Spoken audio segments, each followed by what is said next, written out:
आनी चाहिए ईडी को और सीबीआई को। क्या कर रहे हैं आप? ये इलेक्ट्रॉल बॉन्ड में आप रेड करते हैं, आप उन्हीं से दूसरे दरवाजे से पैसा लेते हैं और चंद मुट्ठी भर अडानी के जो दलाल हैं, मैं दलाल बोलूंगा इस देश के, वो व्यापारी नहीं, वो टैक्स पेयर नहीं, वो दलाल है। अडानी शेल कंपनी, ये 20,000 करोड़ रुपया जो चाइना रूट से आया है किसका है? वो नरेंद्र मोदी का पैसा था, जो अडानी के गिरते हुए शेयर को बचाने के लिए चाइना रूट से शेल कंपनियों द्वारा इंडिया में लाया गया था। दाऊद इब्राहिम इस देश का आतंकवादी है। कहाँ लाया अभी तक? नीरव मोदी को आपने लाया, मेहुल चौकसी को लाया आपने, किसी एक भगोड़े को लाया? पीएनबी किसने लूटा? आप मुझे जवाब दीजिए। एलआईसी किसने लूटा? मोदी शाह गिरोह के लोगों ने किया है। कोई एक सेक्टर बताइए जहाँ पे मोदी और शाह ने अपनी धांधली नहीं की हो। मैं चैलेंज करता हूँ संघ को और भाजपा को, एक बार तो ये नारा रिपीट करके दिखाओ, डरो मत। अरे कांग्रेस के लोगों को भाजपा में ले रहे हो, कांग्रेस युक्त हो रहे हो। सिर्फ लक्ष्यदार भाषण करना, लगातार झूठ बोलना, और भैया सुनिए ना, टेलीप्रॉम्प्टर पे बोलना। अरे ये न्याय योद्धा 1 to 1 करवा लो भैया, क्यों नहीं प्रेस कॉन्फ्रेंस लेते हो? आज तक आपने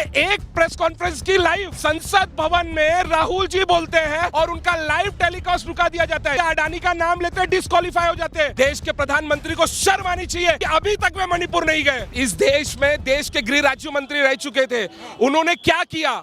किसानों को कुचला, उनके लड़के ने अपनी गाड़ियों से किसानों को कुचला। महिलाओं पर किस तरीके से भाजपा और संघ के नेता अत्याचार करते हैं, इन्हीं सब बातों को, इलेक्ट्रॉल बॉन्ड आपने सुना होगा, fair and lovely, Rahul ji ने एक स्कीम बताई थी संसद भवन में कि कैसे ये ब्लैक को व्हाइट करते हैं, और इलेक्ट्रॉल बॉन्ड उसी कड़ी का हिस्सा था। जो जो उन्होंने बोला संसद भवन में, उन्होंने लॉकडाउन को लेके बोला, उन्होंने बढ़ती हुई महंगाई पे बोला था कि आने वाले दिन में जीडीपी इतना % गिरेगी। मनमोहन सिंह जी ने भी उस चीज को कोट किया था। आज क्या है भैया, महंगाई किस लेवल पे बढ़ी है? इस देश में 45 से 50 साल में इतनी बेरोजगारी नहीं थी जितनी इस देश में आज बेरोजगारी है। इस आवाज को कौन उठाएगा भैया? एग्जैक्टली आपने सुना होगा, इस देश के प्रधानमंत्री को कायर कहा था श्रीमती प्रियंका गांधी वाड्रा जी ने, और हम उस शब्द को फिर से दोहराते हैं कि किसी प्रधानमंत्री को कभी आपने सुना है उन्हीं के राज्य पंजाब में जाने से डर लगता है? इस देश का राज्य पंजाब, और आपने सुना था चुनाव के दरमियान वो गए थे और उन्होंने क्या बोला, आज मैं जिंदा लौट आया हूं। दिल्ली में आकर उन्होंने क्या वक्तव्य दिया था? और न्याय योद्धा राहुल जी सड़कों पर पैदल चल रहे थे और इनपुट थी आईबी की कि आपके ऊपर, आप बख्तरबंद गाड़ियों में चले, कश्मीर में आपके ऊपर हमला हो सकता है। लेकिन जिस देश के परिवार ने इस देश की अखंडता बचाने के लिए, अस्मिता बचाने के लिए अपने प्राणों की आहुति दी, जिनकी दादी को गोलियों से भून दिया गया, जिनके पिताजी को बम से उड़ा दिया गया, ऐसे वो योद्धा है, ऐसे शहीदजादे हैं। और ऐसे शहीदजादे के लिए हम सभी मुंबईकर आज सड़कों पर जन सैलाब उमड़ पड़ा था भैया, राहुल जी और प्रियंका जी को सुनने के लिए और उनका संदेश जन जन घर घर तक पहुंचाने के लिए। भैया मैं आपको बताना चाहूंगा, उनके जो स्वर्गीय पिताजी थे, जब उन्होंने राजनीति में प्रवेश किया था, मुझे आज भी दिन वो याद है। मेरे पिताजी जिलाध्यक्ष हुआ करते थे। 4 मार्च 1982 का वो दिन था जब पहली बार उन्होंने इस देश में जो एशिया की सबसे बड़ी झोपड़पट्टी है धारावी, उसको चुना था। धारावी से असलफा तक की पदयात्रा की थी और प्रधानमंत्री बनने के तुरंत बाद उन्होंने 100 करोड़ रुपए का योगदान धारावी के विकास के लिए दिया था। तो ऐसे ही न्याय योद्धा है, जो वे बोलते हैं वे करके दिखाते हैं। अडानी, तुम पैर नहीं रख पाओगे धारावी के अंदर, उसका नाम राहुल गांधी है। भैया मैं क्या बोलूं, ऐसे मतलब जितने भी भ्रष्टाचारी हैं आज वे क्या कर रहे हैं? आज भाजपा में प्रवेश लेकर ये जितने भ्रष्टाचारी हैं आज क्या कर रहे हैं? आप बताइए मुझे, आप में यहाँ उपस्थित जितनी भी जनता है, एक आपने ईडी या सीबीआई जो भी प्रवेश कर रहे हैं भाजपा या उनकी सहयोगी दलों में, एक ईडी ने, आप परसेंटेज उठा के देख लीजिए ईडी का, प्रवर्तन निदेशालय का। शर्म आनी चाहिए ईडी को और सीबीआई को। क्या कर रहे हैं आप? ये इलेक्ट्रॉल बॉन्ड में आप रेड करते हैं, रेड करने के बाद में आप उन्हीं से दूसरे दरवाजे से पैसा लेते हैं और चंद मुट्ठी भर अडानी के जो दलाल हैं, मैं दलाल बोलूंगा इस देश के, वो व्यापारी नहीं, वो टैक्स पेयर नहीं, वो दलाल है। और वो देश के जो उद्योगपति हैं, जो ओरिजिनल टैक्स पेयर है, छोटे स्मॉल इंडस्ट्री के जो उद्योगपति हैं, बड़े उद्योगपति, उनका हक छीनने का काम उन्होंने किया है भैया। चंदा मामा आजकल आए। यस एग्जैक्टली भैया, चंदा मामा दूर के, इनके तो बहुत नजदीक के अडानी, ये पूरा शेल कंपनी, आपको याद होगा राहुल जी ने बोला था ये 20,000 करोड़ रुपया जो चाइना रूट से आया है किसका है? वो नरेंद्र मोदी का पैसा था, जो अडानी के गिरते हुए शेयर को बचाने के लिए चाइना रूट से शेल कंपनियों द्वारा इंडिया में लाया गया था। पाकिस्तान से भी पैसा मोदी जी के चंदे में। एग्जैक्टली भैया, दाऊद आईबी जहां पर दाऊद जी रहते हैं, मैं जी बोल रहा हूं, याद है आपने जी का शब्द सुना था? कैसा उन्होंने क्या, याद है ना आपको भैया? दाऊद इब्राहिम इस देश का आतंकवादी है। कहां लाया अभी तक? नीरव मोदी को आपने लाया, मेहुल चौकसी को लाया आपने, किसी एक भगोड़े को लाया? पीएनबी किसने लूटा? पीएनबी किसने लूटा? आप मुझे जवाब दीजिए। एलआईसी किसने लूटा? इस देश की जितनी कंपनियां थी उनको लूटने का काम मोदी शाह गिरोह के लोगों ने किया है।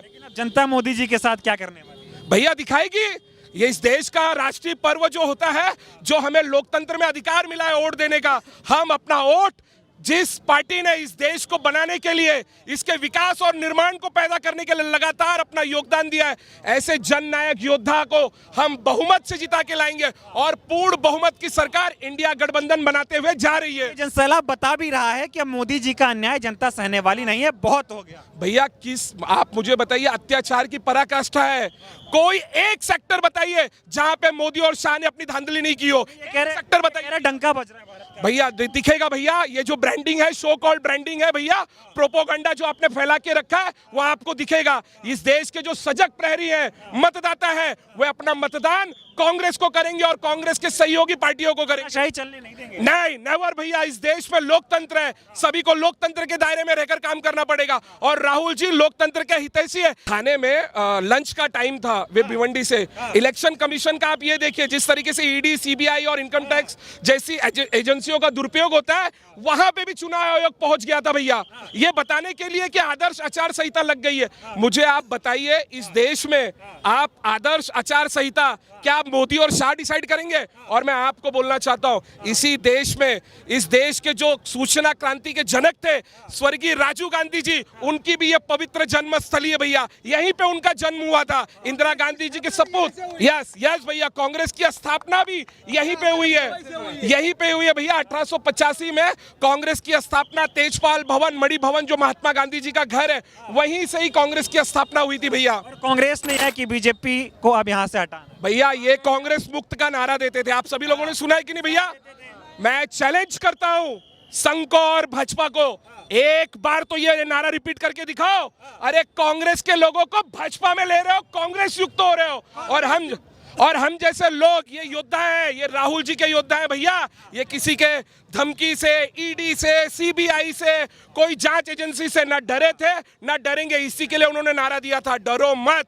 इस देश में नफरत के बाजार में मोहब्बत की दुकान। एग्जैक्टली भैया, ये मोहब्बत है, ये देखिए प्यार है। आज शनिवार है, मुंबई जैसे कॉस्मोपॉलिटन सिटी में आप पता कर लीजिए, ये सभी जो भी मजदूर वर्ग है, जो बिजनेस क्लास व्यक्ति है, या जो बिजनेस अपना करके आज इतना बहुमूल्य समय राहुल जी को और प्रियंका जी को सुनने के लिए आए, कांग्रेस पार्टी के विचारों को घर घर तक पहुंचाने के लिए आए। ये मुंबई है भैया, और ये मुंबई की स्पिरिट है। मोदी जी कहते थे एक अकेला सब पे भारी, जनता भारी पड़ गई है भैया। एग्जैक्टली भैया, ये तो मैंने बोला ना, सिर्फ लक्ष्यदार भाषण करना, लगातार झूठ बोलना, और भैया सुनिए ना, टेलीप्रॉम्प्टर पे बोलना। अरे ये न्याय योद्धा 1 to 1 करवा लो भैया, क्यों नहीं प्रेस कॉन्फ्रेंस लेते हो? आज तक आपने एक प्रेस कॉन्फ्रेंस की लाइव संसद भवन में राहुल जी बोलते हैं और उनका लाइव टेलीकास्ट रुका दिया जाता है। देश आजाद होने के बाद से अडानी का नाम लेते हैं तो सजा दिलवा। एग्जैक्टली भैया, अडानी का नाम लेते हैं डिस्क्वालीफाई हो जाते हैं। मैं आपको आपके चैनल के माध्यम से बताना चाहता हूं, अहमदाबाद कोऑपरेटिव बैंक, आप लोगों ने सुना था? अहमदाबाद कोऑपरेटिव बैंक के डायरेक्टर कौन थे? सम्माननीय इस देश के गृह मंत्री अमित शाह। क्या हुआ? कितने हजारों करोड़ रुपया नोटबंदी के समय अहमदाबाद कोऑपरेटिव बैंक में रखे जा रहे थे, आज तक जांच हुई उस समय वो डिस्क्वालीफाई। जांच की बात कर रहे हैं, जो कहते थे ना खाऊंगा ना खाने दूंगा, चंदा मामा बन के बैठे हैं। भैया अडानी और अंबानी की बहुत जोर शोर में दलाली चल रही है इस देश में। जो राहुल जी ने परसों बोला है ना कि मैं ऐसी कार्रवाई करूंगा ना, आज नहीं तो कल कांग्रेस की सरकार आएगी। आपके चैनल के माध्यम से मैं बोलना चाहता हूं, ये सच्चाई बोलने वाला योद्धा है।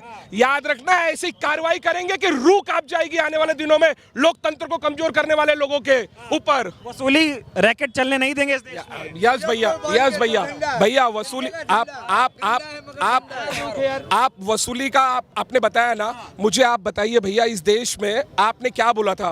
15 लाख रुपया सबके अकाउंट में डालेंगे। किसी एक व्यक्ति के अकाउंट में आया हो तो 15 लाख मुझे बता दीजिए। आपने बोला था हर साल बेरोजगार युवाओं को 2 करोड़ बेरोजगार युवाओं को रोजगार देंगे, तो 10 साल में भैया 20 करोड़ हुआ। अगर मैं गलत नहीं हूं तो 20 करोड़ लोगों को नौकरी मिली है क्या? आपने बोला था हम महंगाई कम करेंगे, बहुत हुई महंगाई की बार, अब की बार मोदी सरकार। कहां है भैया महंगाई? क्या रेशियो है महंगाई का? गैस सिलेंडर जो 400 रुपए में मिलता था वो 1100 रुपए का पार। बात हुई महिलाओं पे अत्याचार, अब की बार मोदी सरकार मणिपुर भूल गए, मणिपुर नहीं गए। एग्जैक्टली भैया, मणिपुर जल रहा था। कांग्रेस के नेता सम्माननीय राहुल गांधी जी संसद भवन में सड़क पे लगातार आवाज उठा रहे थे। वे खुद गए वहां पे और उन्होंने शांति का पैगाम दिया। ये राहुल गांधी जी की सोच थी कि ये देश का एक राज्य है और यहाँ पे शांति बहाली लगातार होनी चाहिए। उन्होंने अपना प्रयास किया। देश के प्रधानमंत्री को शर्म आनी चाहिए कि अभी तक वे मणिपुर नहीं गए। न्याय का हक मिलने तक।